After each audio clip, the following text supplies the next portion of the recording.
Nestled in the arid Mojave Desert near Newberry Springs, California, lies the ghost of a water park once brimming with laughter, life, and adventure.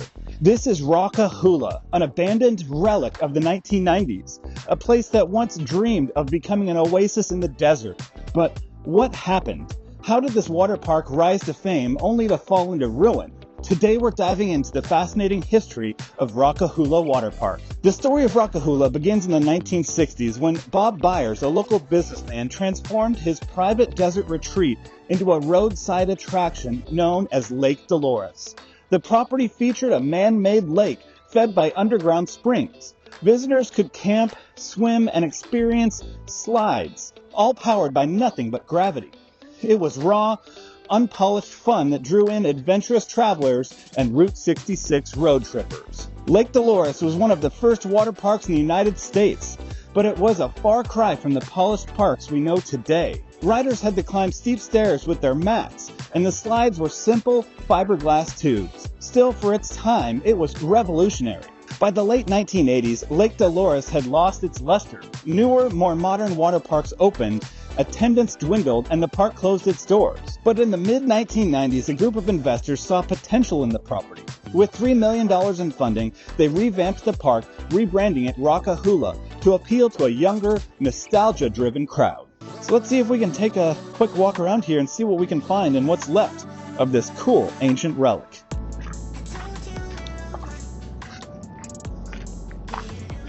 Whoa. So this place looks pretty cool. You can see that up here a ton of these holders for the slides. The slides aren't here anymore. They were actually sold to various water parks in Canada and all over the world.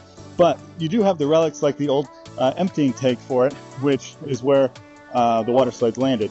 This looks like it's probably the slide that had the big tubes, and forgive me, I'll put the name below if I can remember it. But it was a huge family rafting trip that started at the top of this hill and went all the way down to this water basin down here.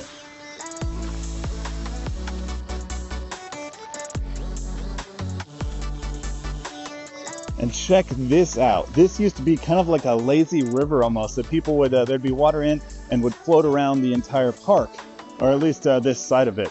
And you can tell it's definitely fallen into disrepair, and they've covered every single inch of it with graffiti. So it looks like these are more water slide foundations. They used to have water slides. You can tell because they have the water basins on the bottom where the riders would exit. And these look like smaller rides, probably single rider or tube rides, something like that. Unfortunately, one of the water slides that was known for here was the slide where you go down on a mat and you could go a ton of the way across the lake and sometimes even across the lake. Unfortunately, that's not here anymore because it was kind of dangerous, and so they got rid of it. It was also a part of the original water park, Lake Dolores, that was taken down when they rebranded it to Rock-A-Hoola. As you can tell, a lot of these places actually burned down. Most of the buildings had fires in them that were started mostly by homeless people that were camping here, starting campfires to keep warm, and ended up burning the buildings down. I mean, there might have been a purpose, but I don't know that for sure. But I did want to point out this guy. It looks like this is probably the wave pool, or what used to be the wave pool. It looks like it's big and circular, which would tell me it's probably a wave pool type pool. And there's also steps around one side of it, so that's pretty cool. Oh, look at this. There's some cool designs that were painted on the concrete here, probably in the Rock-A-Hoola style. This was not graffiti artists, so cool. How cool, look at this. So this looks like the kiddie area almost, because these slides are pretty small and tiny, and they land in this small pool area. You can tell skaters have been here and come here frequently, hence the ramp that was built. You can tell this is the entrance to the lazy river that goes around the entire park, because the entrances, exits, and the steep and the shallow slope here that goes down. So we're kind of at the end. There's not a whole lot here anymore, like I said. Most everything was removed that could be salvaged and pay off debt that they had when they closed the park. This looks like some of the high-speed slides that existed back in the day. You can tell mostly because they had a long straight, flat concrete area here. So you got some more here that really seem to go nowhere. They might go to this other pond here, but I think those are fed by those slides up there. So I don't know exactly. So it looks like these stairs are in pretty decent condition considering how old they are. You could go up to the top. I'm not going to though, because that is a long hike up, but I will get some cool drone shots of it for sure. Wow.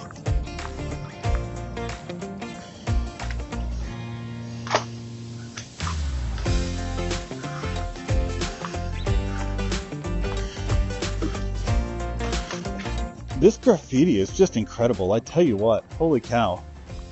I wish people had a better outlet for it. Like if we just made something for people to graffiti instead of just coming out here and destroying stuff like this. Well, that was super interesting. Let's go back to the video. Rock-A-Hoola reopened in 1998 with a vintage theme inspired by the 1950s rock and roll era.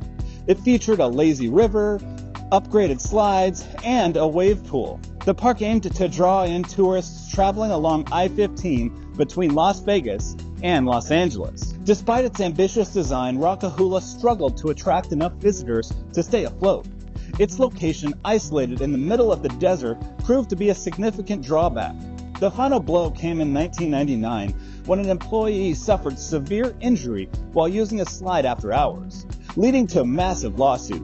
This, combined with mounting debt, forced the park to close once again. In the years that followed, the property changed hands multiple times.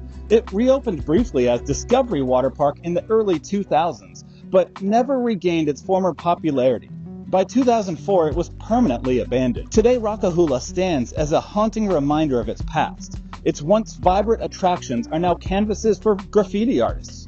Its pools are empty, save for the occasional desert tumbleweed. Despite its state of decay, Rock-A-Hoola continues to attract urban explorers, history enthusiasts, and more.